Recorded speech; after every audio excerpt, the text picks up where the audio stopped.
This is where we take topics or sources you're curious about and, well, we dive deep to pull out the key insights for you. The aim is really to help you learn efficiently, get the core information without getting totally bogged down. And today, we're looking at a really fascinating story. It's about overcoming a pretty big challenge. Absolutely. We've been digging into the story of James. He's a young guy, 22, from Africa, and he had this huge ambition, work as a software engineer in the U.S. Big dream. But there was a major hurdle. Yeah, his English. It just wasn't there yet. Right. And we're talking just 5 months ago, he couldn't even confidently say simple things like, "How are you?" Uh-huh. It took real effort. Incredible contrast to now, isn't it? Because now he's actually landed that dream software engineering job in the U.S. And what makes it even more, remarkable is how he did it. No expensive classes, no moving to an English-speaking country, and he actually rejected the sort of traditional methods that hadn't worked for him before. Yeah, it really shows that, with the right focus and the right strategies, massive progress is definitely possible. He basically went from beginner to professional fluency in 5 months. It's pretty amazing. So our mission today is to really unpack James's 5-month method. What exactly did he do? We want to pull out the most effective strategies, the things that really move the needle for him. So that hopefully you can take away some actionable ideas for your own language learning, whatever that might be. Yeah. Okay, so let's get into the beginning. What kicked this all off? Well, it starts with his motivation. James was laser focused on working for a big U.S. tech company. He'd put in the work on his coding skills. He was really good at what he did. You got the interview. A U.S. company. Huge deal. He's picturing this whole new life, right? Great career, working with top people. But then the interview itself, Right. It hit a wall. A painful one, sounds like. It was a real turning point. The interviewers were native speakers talking naturally fast. He just couldn't keep up. Couldn't follow easily. And when they asked him questions, he knew the answers, like in his head, in his own language. But getting it out in English. He just struggled, froze up. He described this like heavy silence after he tried to answer. Oh, man. So he didn't get the job. Nope. And the feedback was crystal clear, not about his coding. It was all about his communication, his English. Wow. That must have hit hard, realizing English was the missing piece. Exactly. He said it felt like the key he just didn't have. He felt ashamed, disappointed, but also really determined. Okay, so that night he decided, I'm learning English and I'm doing it fast. Right. And importantly, he wasn't going back to the old ways. He'd done expensive online courses before. The ones focused on vocab lists and grammar rules. Yeah, that kind of thing. He learned some stuff theoretically, but it didn't actually help him speak or understand better in real conversations. He knew that wasn't the way, not for fluency. So that brings us to part 1, the first 15 days. And the approach here is interesting. He didn't start by trying to learn tons of new words. No, quite the opposite. He deliberately focused on using the words he already knew, even if it wasn't many, making them active. Okay, so how did he do that? First strategy. He called it his survival sentence list. He sat down and figured out maybe 50 simple, really practical sentences he'd need every day. Like, Basic stuff. Hi, how are you? Can you repeat that, please? I don't understand. I am learning English, ordering coffee. I need a coffee, please. Things you actually say. okay, makes sense. And what did he do with this list? Simple but effective. Every single morning, read the whole list out loud 10 times. 10 times. Wow. Yeah. He said at first his mouth felt clumsy, making the sounds. But after about 5 days of doing this consistently. It started to become automatic. Exactly. The sentences just started coming out without him having to consciously build them word by word, like building muscle memory for speaking. Okay, strategy 1. What else in those first 15 days? Second big one, speaking to yourself. Talking to himself. Whenever he was alone, he'd just narrate what he was doing, what was around him. In English. Give me an example. Like in the shower, I'm taking a shower now, the water is hot, this feels good. Or making breakfast, I am making eggs, I like eggs, they are easy to cook. That kind of running commentary. Does that feel weird? He said, yeah, a bit strange initially, but he realized it was this amazing private practice space, no one listening, no judgment. Right, safe space to just try. And what was fascinating, he said within about a week of doing this, his brain started to actually think in English sometimes, just simple thoughts, but it was happening. Wow, bypassing the translation step already. Yeah, creating that direct link. Okay, so survival sentences, talking to himself. Mm-hmm. And was it the third thing? Third thing was practicing 5 sentences a day with a twist. Okay, what's the twist? So he'd pick 5 sentences each day, maybe from a movie he watched or a conversation he overheard. He'd copy them down exactly, then repeat each one 10 times. Standard repetition. Not quite. The twist was how he repeated them. He wasn't just saying the words. He was actively trying to copy the native speaker's emotion, their speed, their exact pronunciation. So mimicking the delivery, not just the words. Precisely.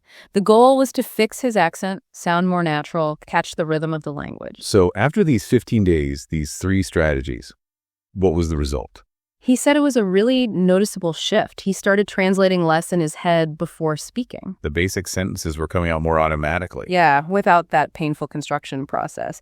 And crucially, his confidence started to build, just knowing he could say basic things. So a solid foundation, getting comfortable just producing English sounds and sentences. Exactly. That was the whole point of that initial phase. Okay, so it's got this base. He can say simple stuff. What next? This leads to part 2. Real practice begins. Right. He knew he needed to move beyond just short, isolated sentences. He wanted real conversations. And understanding people when they spoke naturally without needing that mental rewind button. Yeah, and just speaking more fluently, more easily. So he stepped up the practice. With some new techniques. Definitely. First up was the question-answer method. This was all about thinking on his feet in English. How'd that work? Super simple, really. He'd ask himself basic questions in English. Like what? What did you do today? Or what did you eat for breakfast? Yeah. And the key was to answer immediately. No time to overthink, no translating. Just answer. Even if the answer was simple at first. Yeah. So what did you do today? Maybe the first answer is just, I worked. Got it. Then he'd repeat the question and try to give a more detailed answer. So I worked becomes, I worked on my project for 3 hours, then I took a break and had some coffee. Gradually building complexity. Exactly. Same with breakfast. I ate eggs could become, I ate eggs, toast, and a banana because I was really hungry and I love eating a big breakfast. And he did this regularly. About 30 minutes every day. He found it really helped his speaking speed, the length of his sentences, and just chipping away at that mental translation habit. Okay, question-answer method. What else for real practice? Pronunciation was still a big focus, so he used the echo technique. Echo technique. Sounds like what it is. Pretty much. He'd listen to native speakers, movies, YouTube, podcasts, whatever. He'd listen to one sentence, then pause the audio. Repeat it. Immediately repeat it, trying very deliberately to match the speaker's speed, their tone, even the emotion in their voice. So if the person sounded annoyed... He'd try to sound annoyed too, like mimicking, I don't know what you're talking about, with that same dismissive tone. Or if it was positive, like, it was a beautiful day, so I decided to go for a walk, he'd try to capture that lightness. So really detailed mimicry. Yeah. Another 30 minutes a day on this, and he said after about a month, people started commenting like, wow, your English sounds really natural. That's great feedback. Shows it was working. I don't get what about vocabulary. He wasn't just memorizing lists, right? No, he found a much more active way, the story method. Story method. Tell me more. Each day, he'd pick 5 new words he wanted to learn. Just 5. Manageable. Then his task was to create a short, simple story that used all 5 of those words meaningfully.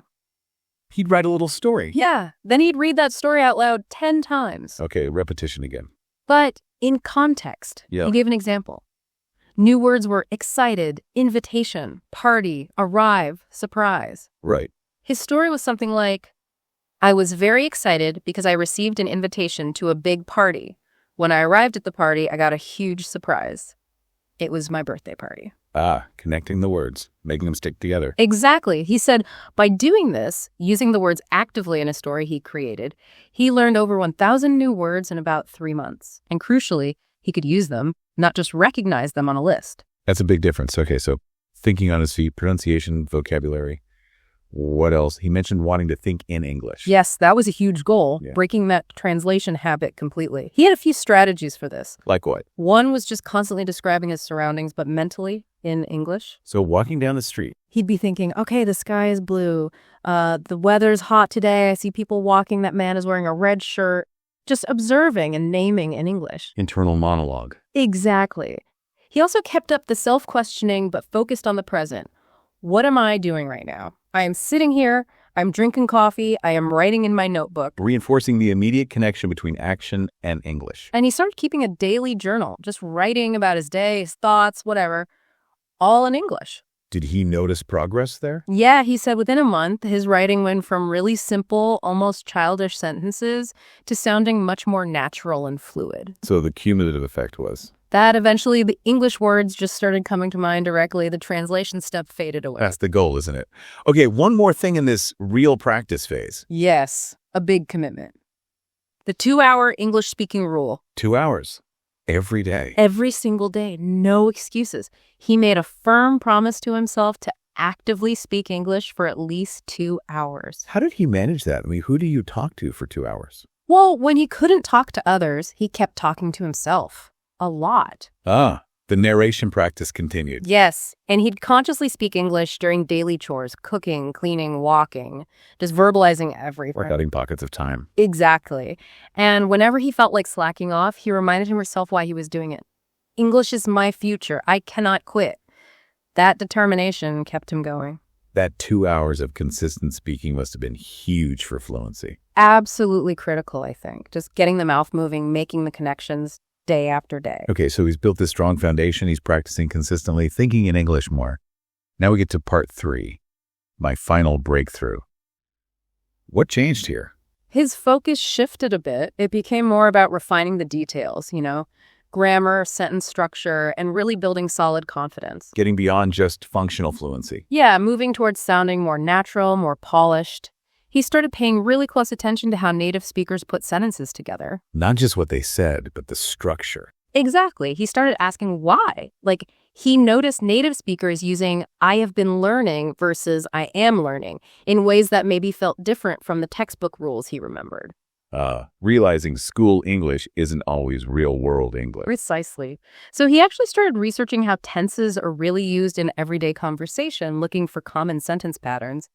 He realized small details mattered a lot for sounding natural. Did he focus on specific grammar points? He mentioned prepositions specifically, in, on, at.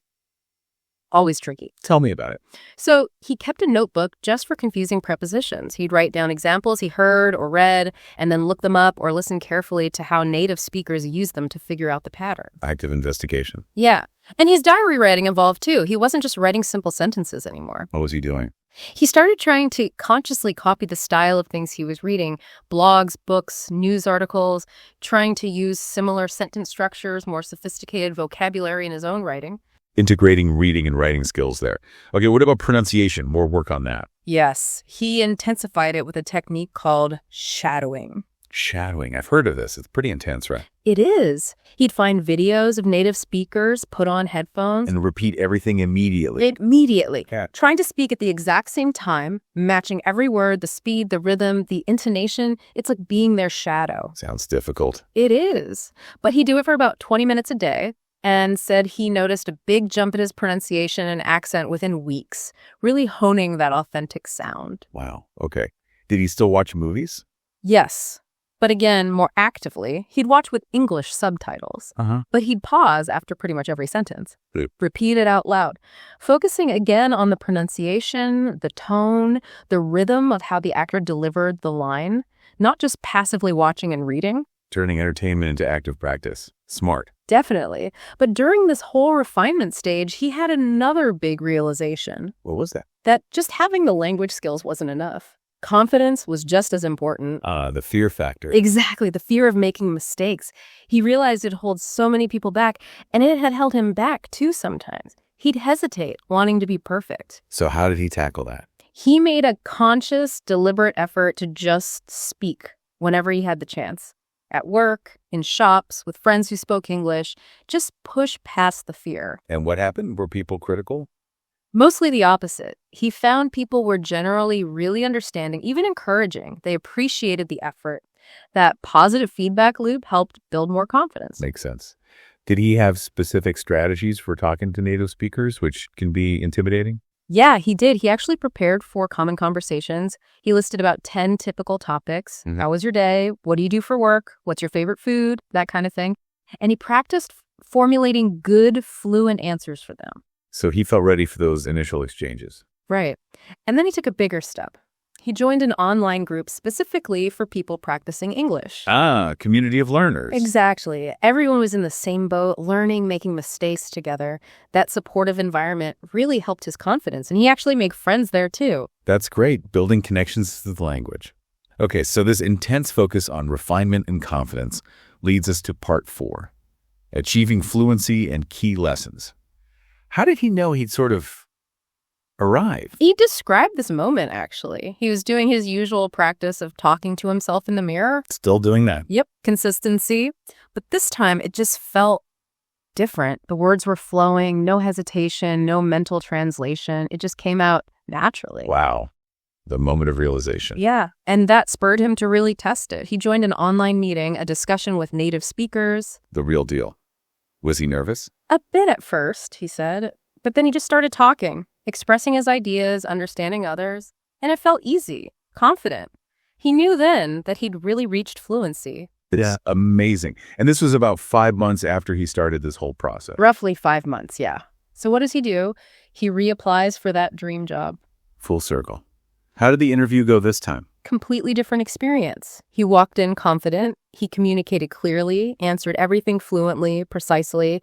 The transformation was obvious. And the result? He got the job. Fantastic. And not only that, the starting salary they offered was way higher than he'd even hoped for. That's incredible. Must have been so emotional. He described getting the call, then immediately calling his parents, who'd always backed him. Just a huge moment. I bet. And one of the first things she did with his success was show his gratitude. He bought his dad a watch he'd always wanted, and his mom a beautiful gold necklace. A way of thanking them for their belief and sacrifice. That's lovely. Yeah, really grounded him. So, looking back at this whole incredible journey, James shared some key lessons, right? Things that really stood out for him. Yes, absolutely. These are really valuable takeaways for anyone learning a language. What's lesson number 1? Mindset is everything.